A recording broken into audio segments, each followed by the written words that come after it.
Assalamualaikum warahmatullahi wabarakatuh. Bertemu dengan Bapak di MGMP Bahasa Indonesia SMP Kabupaten Sleman untuk pembahasan soal sesi yang keempat, soal nomor 31 sampai nomor 30 sampai nomor 40. Langsung saja anak-anakku, tetap semangat untuk belajar. Kata tidak baku ditunjukkan oleh kalimat nomor banyak peserta didik yang tidak melihat jadwal. Di sini ada kata jadwal. Ini salah. Yang betul adalah apa? Jadwal. Berarti jawabannya adalah A, gitu ya. Jadi langsung saja. Soal nomor 32, kata bentukan yang tepat untuk melengkapi teks rumpang tersebut. Kita tidak tahu kata bentukan, tetap bisa mengerjakan. Di sini ada kata dasar, kemudian ada mesamakan. Berarti kata bentukan itu adalah kata dasar yang mendapat imbuhan dan akhiran, itu menjadi kata bentukan.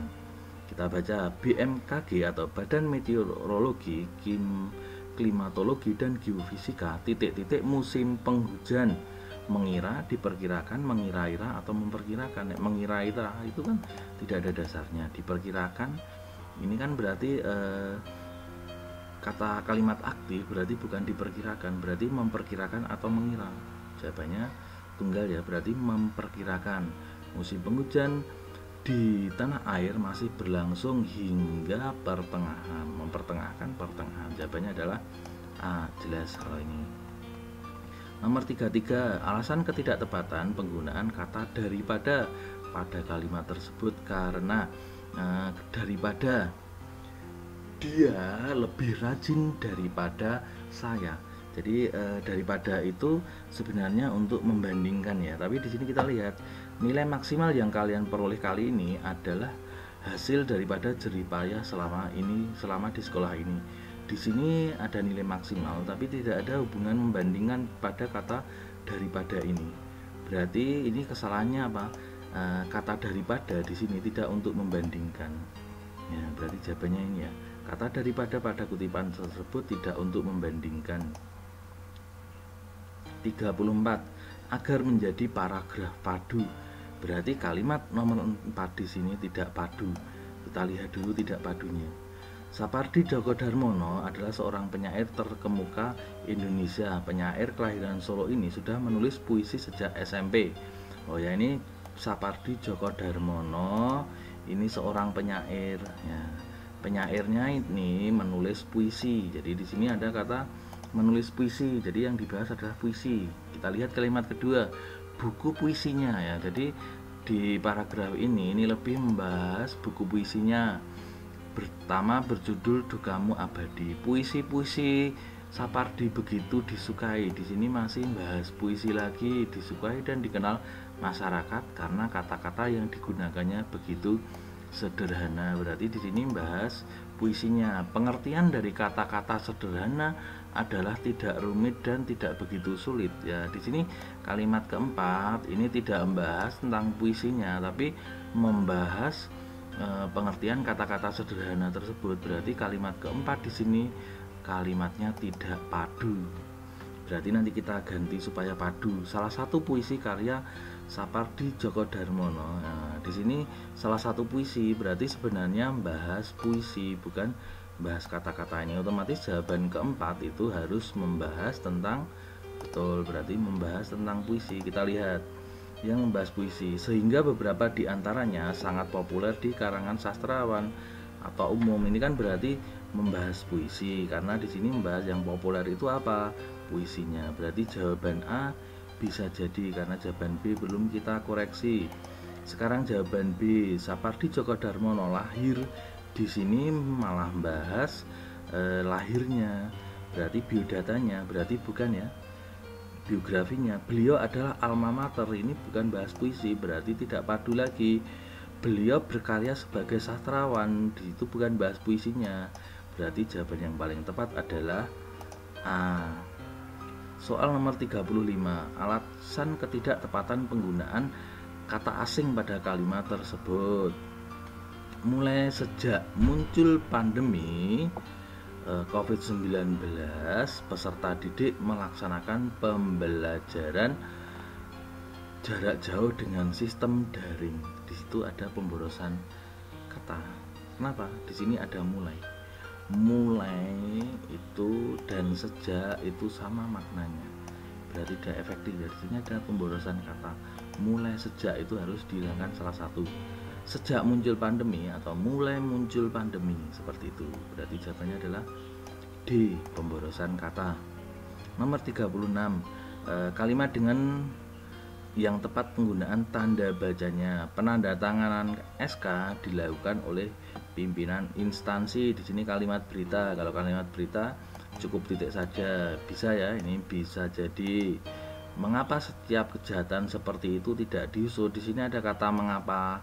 Nek mengapa berarti diakhiri tanda tanya, berarti ini salah, yang bersalah.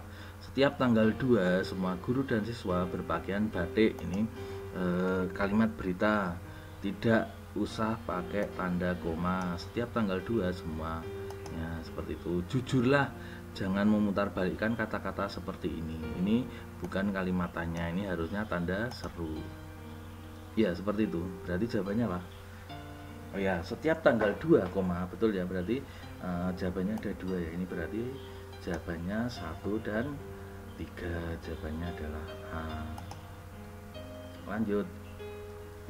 Perbaikan yang tepat penulisan kata yang bercetak tebal pada kalimat tersebut. Mempertanggungjawabkan.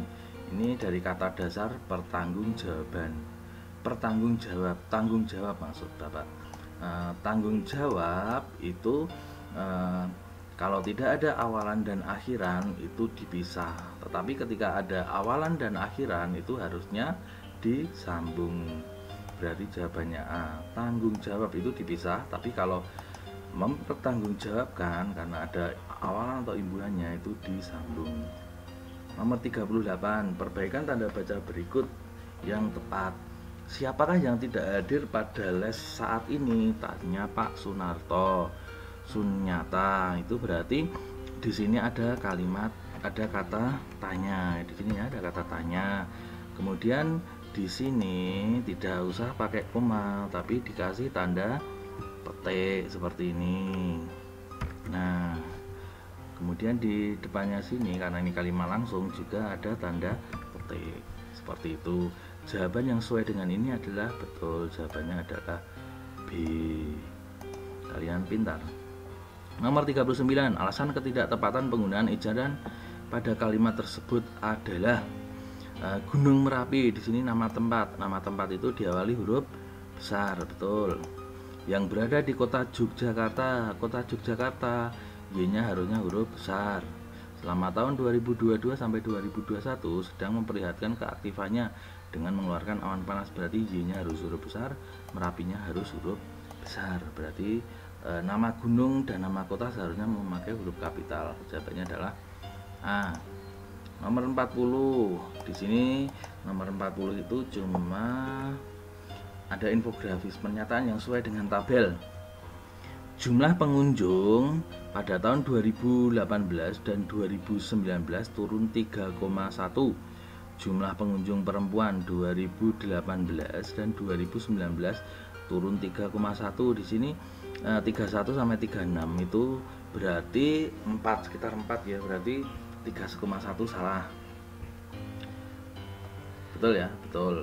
Jumlah pengunjung laki-laki dari tahun ke tahun mengalami penurunan. 19, 29, 27, 25, 19 sama dari 29 itu kenaikan, berarti ini mengalami penurunan, membuat jawaban salah.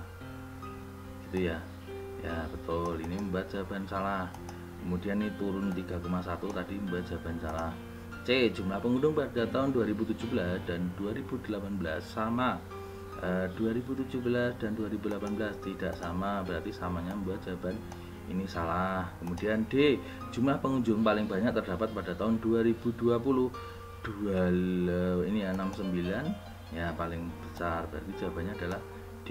Jadi seperti itu anak-anakku, jangan lelah untuk belajar, tetap semangat karena hidup itu terus maju dan hidup itu adalah perjuangan. Selamat malam. Wassalamualaikum warahmatullahi wabarakatuh. Bertemu lagi di lain kesempatan.